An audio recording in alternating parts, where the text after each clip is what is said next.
Tikrai ką radai? Futbolo stadioną. Puiku. Įsivaizduojat? Eisiu per centrinę dalį, sužims šviesos, trimiti gros, gal fontanus paleisim. Kuriam stadione? Senajam? Ne, ne. Senasis trečias. Ne, tam didžiam. Ne, ne didžiam. Rinktinės stadione. Ne, ne. Galiu tu paslapčių, pasakyk kur. Nesakysiu, tai bus staigmena. Greit sužinosim. Dabar man metas. Einu į svarbų susirinkimą partijai. Sudė. Sudė. Pavlas, puiku. Galėsi ramiai groti teatre. Taip. Kas dabar? Nesidžiaugi dėl grupės? Džiaugiuos, bet Marisa... Supranti? Dėl Marisos nesugalvos. Sužinojusi, kad jis turi sūnų, iškart jį paliks ir pas tave atbėgs. Aišku, jie turės ją po kojom. Aišku, ne taip paprasta, ne.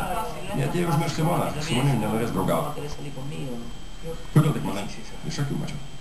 Ne. Pavlai, raminkis. Dabar tau reikia galvoti tik apie pasirodymą. Nusiramink, rimtai sakau. Taip negalima? Tikrai, jūs teisime. Turiu viską pamiršti ir galvoti tik apie pasirodymą. Viskas bus gerai. Aišku, nuo penkies. Tada susisiekiau su Agirės tėvo buhalteriu. Jis man viską patvirtino. Mano tėvas neįstengė susitaikyti su šitą nesėkmę ir nusišaukė.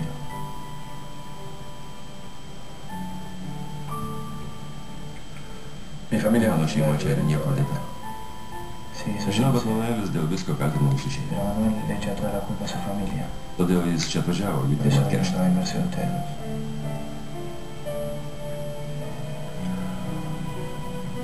Dabar suprantu, kodėl jis prie manęs gretinosi. Dabar viską suprantu. Tėve, ką mes dabar darysim? Pirmiausia, neįsiu mokyklą. Manuelis pilnas pradėjimas. Bijau, kad tau ką nors nepadarydama.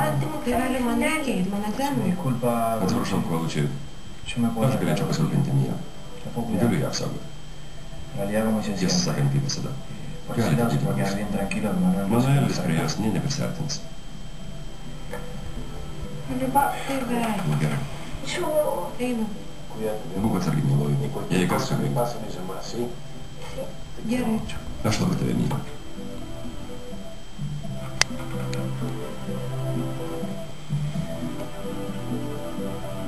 Saugokit ją.